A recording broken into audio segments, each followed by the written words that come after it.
Voters across 21 European Union countries have been lining up at polling stations on the final day of voting in parliamentary elections.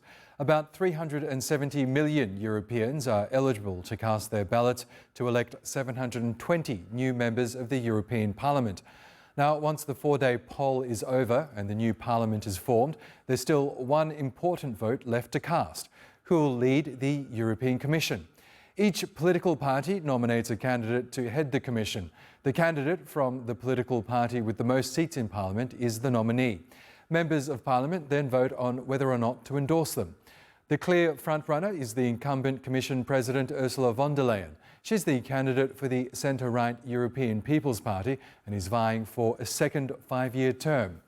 Walter Bayer of Austria is the choice for the European Left Party. He was the president of Austria's Communist Party between 1994 and 2006. Sandro Gozzi fronts the liberal centrist Renew Europe party. The Italian is an outspoken pro-Europe politician who has worked for the European Commission in the past, chiefly during negotiations to adopt the common euro currency.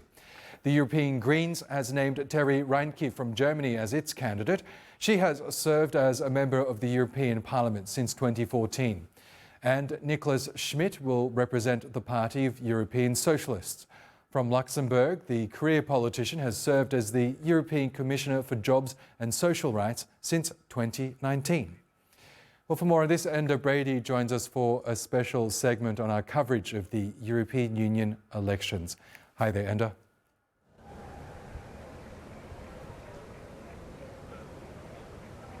Well, you join us here in Brussels in what is shaping up to be a very significant night indeed in European politics. Those results coming in from France indicate a huge surge of support for far-right parties, in particular Rally National of Marine Le Pen taking up to 32% of the vote, and that has caused the French President Emmanuel Macron to immediately dissolve the National Assembly and call a snap election. So the first poll will be in precisely 3 weeks' time, June 30th, across the whole of France, and then the final poll will be on July the 7th. We can take a listen now to both the French President and also Marine Le Pen. After having carried out the consultations provided for in Article 12 of our Constitution, I've decided to give you back the choice of our parliamentary future by voting. I am therefore dissolving the National Assembly this evening. I will sign the decree in a few moments of convening the legislative elections, which will be held on June 30 for the first round and July 7 for the second. The main lesson is clear. This is not a good result for the parties which defend Europe, including that of the presidential majority. It's a situation that I cannot resolve. The rise of nationalists and demagogues is a danger for our nation, but also for our Europe, for France's place in Europe and in the world.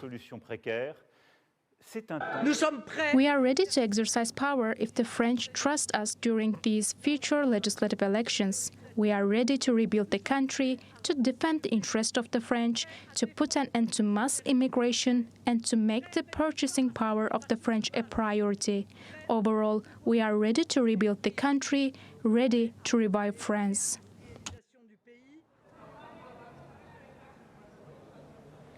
Well, let's go live to Paris now, where we can bring in our correspondent Peter Allen. Peter, there must be an incredible sense of shock across the whole of France tonight.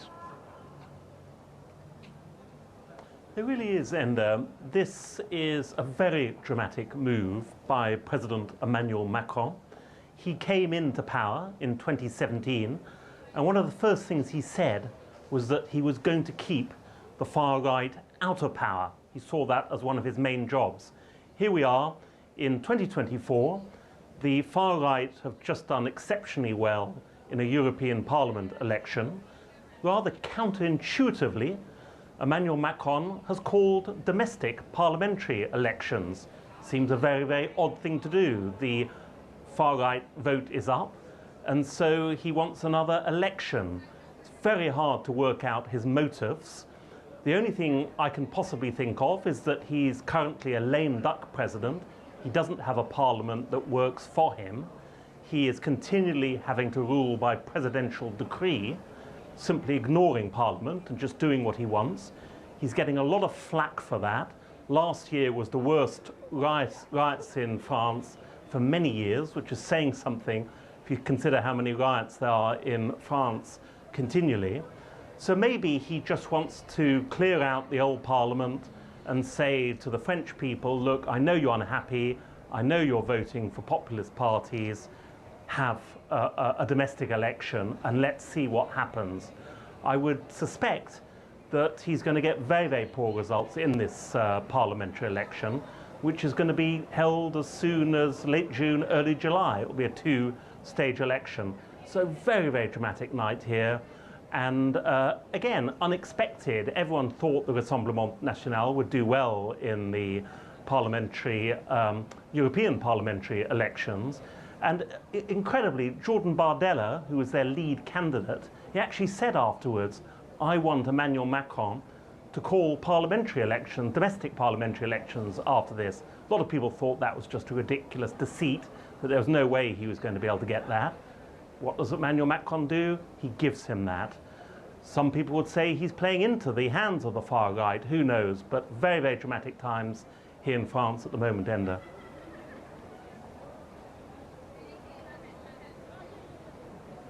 Peter, this is a bold move by the French president tonight. It is a big gamble. What happens if the results come back the same in 3 weeks' time? Well, if the results come back the same, and I have to say all the betting at the moment would be that they do come back the same and that there's still a very large vote for the Rassemblement National. That said, the parliamentary system is a little bit different domestically to how it is in terms of the European vote. Remember, the European Parliament, there's only 81 French seats. Yes, it's a lot for one country within Europe, second only to Germany, but in the scheme of things, it's not huge. The domestic parliament, of course, has 577 seats.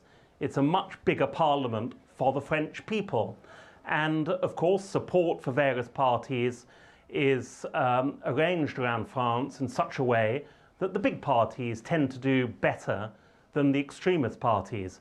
That, of course, may change. But at the moment, the Rassemblement National has about 85 seats. I say about 85 because they rely on support of other far-right maverick MPs who join them in voting and the like.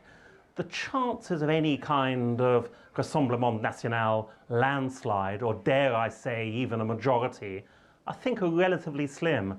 That said, if they could become any kind of kingmaker or queenmaker in the sense of Marine Le Pen, who of course leads the Rassemblement National in Parliament, in the domestic Parliament, we could see, and it's already been spoken about tonight, Marine Le Pen as Prime Minister. How extraordinary would be. Somebody who's tried to be French president 3 times in a row, failed every single time. Somebody who's been desperately fighting all her adult life against this demonized party, this party associated with the most virulent form of racism, anti-Semitism, Islamophobia, you name it, trying to become mainstream. If she was to get any kind of decent show in these parliamentary elections coming up, Macron could appoint her Prime Minister. I personally don't think it will happen. Some would argue otherwise, but it could happen, Enda.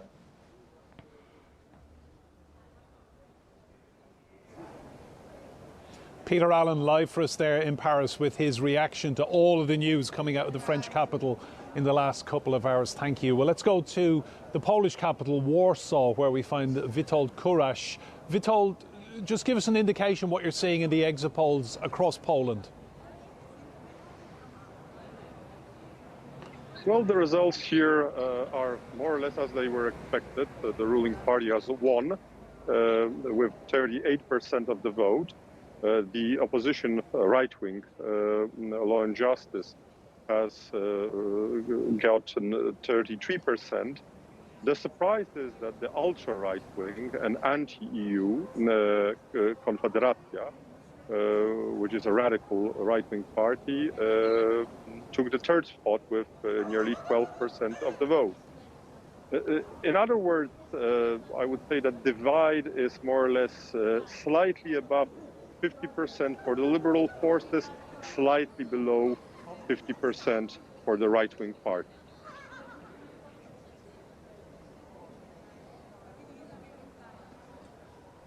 And Witold, how big an issue was Russia in this election for many Polish people, worried about borders, worried about your country's security?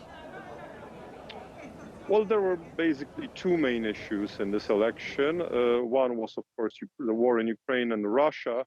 The second was the new Green Deal. Having said that, though, I would say that there was no serious debate. The current government indicates that the previous government consisted of Russian spies, whereas the people from the right-wing law and justice seem to indicate that the current government is created by Russia, which obviously, given the support from the Polish side for Ukraine, nearly 400 tanks that have been provided, is utter nonsense. But the debate is what it is in Poland. It's not this one.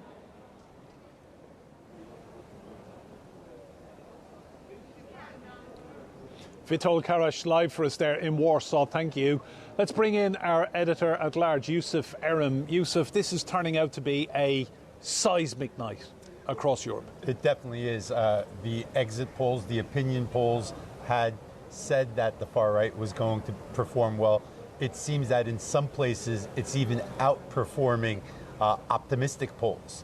We're seeing good results in France for the far right, in Italy, in Romania, in Germany, Belgium, Austria. So the political composition of the incoming parliament, European Parliament, is most likely going to be much more right-wing than the previous parliament, and that's probably going to result in a new direction on some policies. Probably climate change is going to get rolled back. We're probably going to see a slight change in the position on Russia.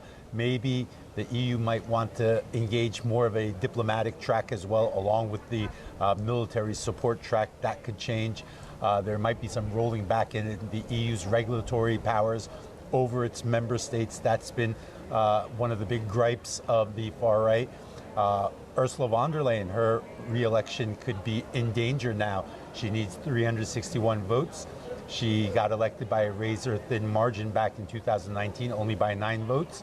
That 9-vote margin could disappear now. So there could be a lot of changes. Tonight could be very important, and we'll understand that in the coming 3 to 4 months. And just tell me, Yusuf, what's driving this surge in support for the far right? Do you think it's migration and concerns people have in their countries? I think migration is one of the major issues. The far right has taken an anti-immigrant stance. Europe has taken on a lot of migration, but we need to clarify irregular migration. I don't think that the legal quota planned scheduled migration was ever really a problem in Europe. I think it was the irregular migration, the waves, the visuals that you saw in Lampedusa, the visuals that you saw in the Greek islands, the visuals that you saw in Marseille. This was the problem. So the regular scheduled migration is something that has always brought diversity to Europe. And I don't think anyone's really had a problem with that. So that clarification is important. I think, again, the economy, cost of living crisis, because living really has gotten expensive throughout Europe. This is something that everyone's facing. The inflation crisis, that has been big. And war in Ukraine as well. A lot of Europeans don't want to keep fronting this huge financial burden. It's a big burden on European taxpayers, and it seems to continue to bubble. To what end? That's what many taxpayers are asking. So I think a combination of many of these issues and the EU's authority over its member states wanting more sovereignty, more strategic autonomy, I think couple all this with the populist policies of the far right, and you have their recipe for success. And looking ahead, the composition of the next European Parliament is going to be very different. It's going to be very different. I mean, we need to take a closer look at the results. We need to see where these far right votes came from. Did they come from the right? Did they pick them up from the center? Did every part of the political spectrum shift a little right? Because that will make even a bigger difference. If you have the left voting center, the center voting right, and the right voting far right, you have this categorical shift politically, that'll make even a bigger difference than just the far right picking up some votes. So we need to really examine the results when they come out, but we're probably going to see the most right-wing European Union parliament that we've ever seen coming up. And just tell me, as it all unfolds here, this is going to be a very different Europe in terms of policy for the next 5 years, because the far right and the right wing, they really don't like environmental policies, do they? Well, that's something they want to roll back. And again, European Parliament is very important in the legislation process, but the European Commission is very important as well, the College of Commissioners. And at the end of the day, the European Parliament elects the Commission president and approves the commissioners. So we're going to see a lot of wheeling and dealing, a lot of backdoor negotiating to see who's going to get tapped as the next president and which commissioners are going to get approved from which parties, which political groups, which countries. So that's going to be really telling, especially in the foreign policy, energy, interior. Many of these very key commissioner positions are going to be very important and very telling for the future direction of the European Union. Yusuf, thank you. Well, in Germany, these elections have been special because for the first time there is a Turkish-led political party that has been participating. It's called DAVA, and this report on how they prepared for the elections comes from our correspondent, Bera Karaman.